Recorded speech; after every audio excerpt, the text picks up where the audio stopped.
வணக்கம். எமது தாயகவாழ் உறவுகளுக்கு இனிய வணக்கம். கடந்த 24 மணி நேரங்களில் குவைத்திலிருந்து கிடைக்கப்பெற்ற செய்திகளோடு உங்களை சந்திக்கின்றோம்.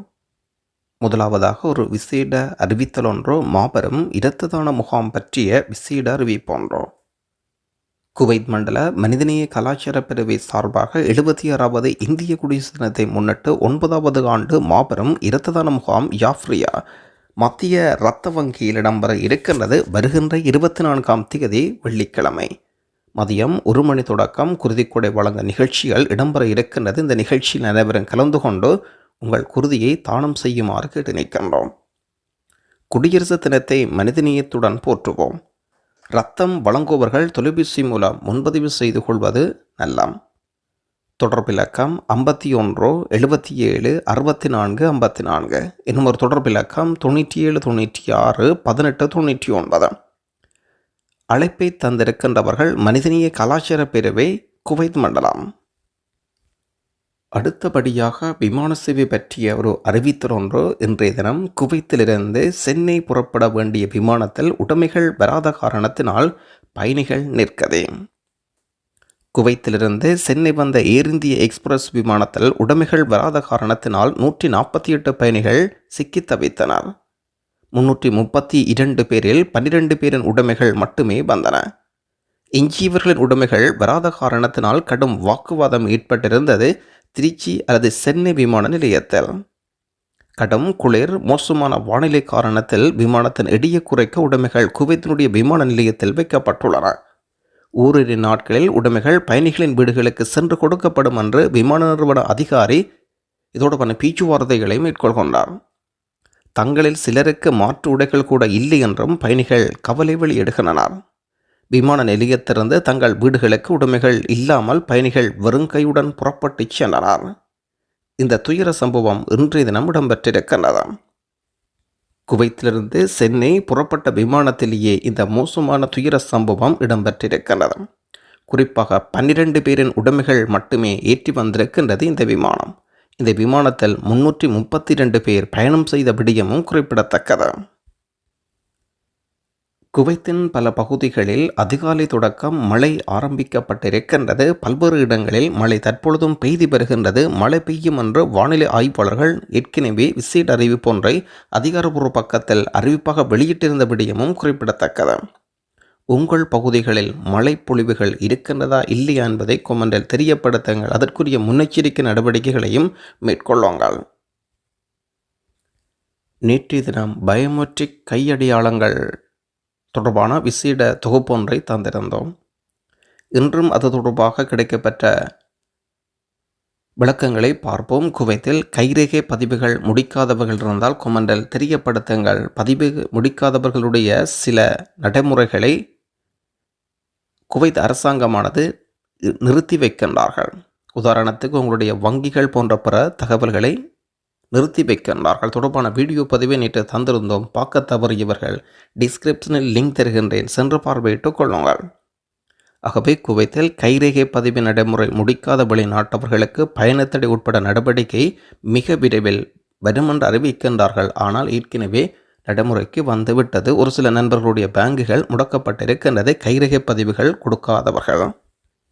குவைத்தில் பயோமெட்ரிக் நடைமுறைகள் முடிக்காத வெளிநாட்டவர்களுக்கு பயணத்தடை உட்பட்ட நடவடிக்கைகள் விரைவில். வெளிநாட்டு தொழிலாளர்கள் பயோமெட்ரிக் நடைமுறைகள் முடிக்க விதிக்கப்பட்ட காலக்கெடு டிசம்பர் 31ஆம் தேதியுடன் முடிவுக்கு வந்தது. இது தொடர்பாக முன்னரே விழிப்புணர்வு விளம்பரங்களும் அரசு சார்பில் வெளியிடப்பட்டு வந்தது. அப்படி இருந்தும் பயோமெட்ரிக் செயல்முறை முடிக்காத 1,81,718 வெளிநாட்டவர் இன்னும் சட்டவிரோதமாக குவைத்தில் எஞ்சியுள்ளனர். குவைத்தில் கிரிமினல் எவிடன்ஸ் ஜெனரல் டிபார்ட்மெண்ட் பிரிவு லெப்டினன்ட் தலால் அரச வானொலியொன்றின் சிறப்பு நிகழ்ச்சியில் இதனை சொல்கின்றார். ஆகவே பயோமெட்ரிக் செயல்முறை முடிக்காதவர்கள் வங்கி பரிவர்த்தனைகள் ஏற்கனவே நிறுத்தி வைக்கப்பட்டிருக்கின்றன. இதனைத் தொடர்ந்து தற்பொழுது பயணத்தடை உட்பட்ட கடுமையான நடவடிக்கைகளையும் மேற்கொள்ள இருக்கின்றார்கள். பயோமெட்ரிக் நடைமுறை முடிக்க கிரிமினல் எவிடன்ஸ் ஜெனரல் டிபார்ட்மெண்ட்டின் 8 மையங்கள் வாரத்தில் எல்லா நாட்களிலும் செயல்படுகின்றன. பயோமெட்ரிக் செயல்முறை முடிக்காத நபர்கள் இங்கு சென்றால் 3 நிமிடங்களில் இந்த பயோமெட்ரிக் நடைமுறைகளை முடிக்க முடியும் என்றும் மீண்டும் நினைவூட்டிக் கொள்ள விரும்புகின்றோம். குவைத்தில் பயோமெட்ரிக் கையடையாளங்கள் கொடுக்காதவர்களுடைய உங்களுடைய வங்கி செயற்பாடுகள் தொழிற்படுகின்றதா இல்லையா என்பதை கொமெண்டில் தெரியப்படுத்துங்கள். நாங்கள் இன்னும் பயோமெட்ரிக் கையடையாளங்கள் கொடுக்கவில்லை என்றாலும் கொமெண்டில் தெரியப்படுத்துங்கள். குவைத்தில் ஷாப்பிங் ஃபெஸ்டிவல் தொடங்க இருக்கின்றது. இதனால் குவைத்தில் நீங்களும் லட்சாதிபதி ஆகலாம் என்ற விசேட தொகுப்பொன்றை நேற்றைய செய்தியில் இணைத்திருந்தோம். பார்க்க தவறியவர்கள் நேற்றைய செய்தி லிங்கை டிஸ்கிரிப்ஷனில் தருகின்றேன், சென்று பார்வையிட்டுக் கொள்ளுங்கள். குவைத்தில் நீங்களும் லட்சாதிபதி ஆகலாம். குவைத்தில் வெளிநாட்டவர் தொடர்பான பல்வேறு சேவை கட்டணங்கள் விரைவில் அதிகரிக்கப்பட இருக்கின்றன. குவைத்தில் எண்ணெய் அல்லாத வருவாய் அதிகரிப்பதை நோக்கமாக கொண்டு அரசாங்கத்தின் திட்டங்களின் ஒரு பகுதியாக வெளிநாட்டவர் தொடர்பான பல்வேறு சேவைகளுக்கான கட்டணங்கள் விரைவில் அதிகரிக்கப்பட இருக்கின்றன.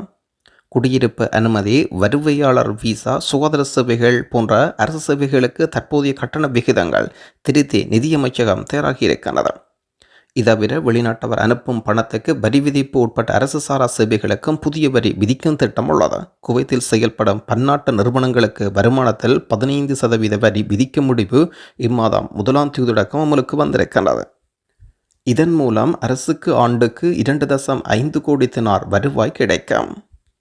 தொடர்ந்து ஒரு வேலைவாய்ப்பு செய்தி இருக்கின்றது, அதை கேளுங்கள். சதீசண்ணா தருகின்ற வேலைவாய்ப்பு செய்தி ஒன்று இருக்கின்றது, அதை முழுமையாக கேளுங்கள். அதை முழுமையாக பார்த்த பின்பு குவைத்தில் நிலவி வருகின்ற மழைவீழ்ச்சி தொடர்பான நேரடி காணொலி ஒன்றை அலிபாய் தருகின்றார், அதையும் முழுமையாக கேளுங்கள்.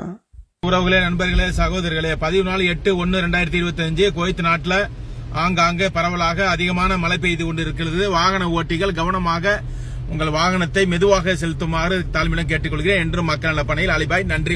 நண்பா வணக்கம். வேலை வாய்ப்பு செய்தி. ஒரு கொய்த்தி மாமாவை பார்த்துக்கிறதுக்கு ஒரு நர்ஸு கேட்குறாங்க. 12 மணி நேரம் தான் வேலை. சம்பளம் 300 தினார் கொடுத்துருவாங்க. நர்ஸு சர்டிஃபிகேட் இருந்தால் வேலை இருக்குது. டேங்கர் ஓட்டுறதுக்கு பருவில் 2 மாதத்துக்கு ஒரு டிரைவர் கேட்குறாங்க. அவங்களுக்கு சம்பளம் 230 தினார் கொடுத்துருவாங்க. அப்துல்லாம்பாரக்கில் ஒரு கொய்த்தி வீட்டுக்கு க்ளீன் பண்ணிக்கிட்டு சமைச்சிக்கிட்டு இருக்கிறதுக்கு ஒரு லேடிஸ் கேட்குறாங்க. அவங்களுக்கு சம்பளம் 190 தினார் கொடுத்துருவாங்க. அரதியாவில் ஒரு கொய்த்தி வீட்டுக்கு க்ளீன் பண்ணிக்கிட்டு குழந்தைய பார்த்துக்கிறதுக்கு ஒரு லேடிஸ் கேட்குறாங்க. அவங்களுக்கு சம்பளம் 180 தினார். என்னோட நம்பரை கான்டாக்ட் பண்ணால் நான் அவங்க நம்பரை கொடுத்துருவேன். உங்களுக்கு எந்த ஒரு உதவியாக இருந்தாலும், எந்த ஒரு சந்தேகமாக இருந்தாலும், நீங்கள் நாட்டுக்கு போகிற பிரச்சனையாக இருக்கட்டும், பொய் சட்டத்துக்கு உள்பட்டு கண்டிப்பாக எல்லா உதவியும் பண்ண முடியும்.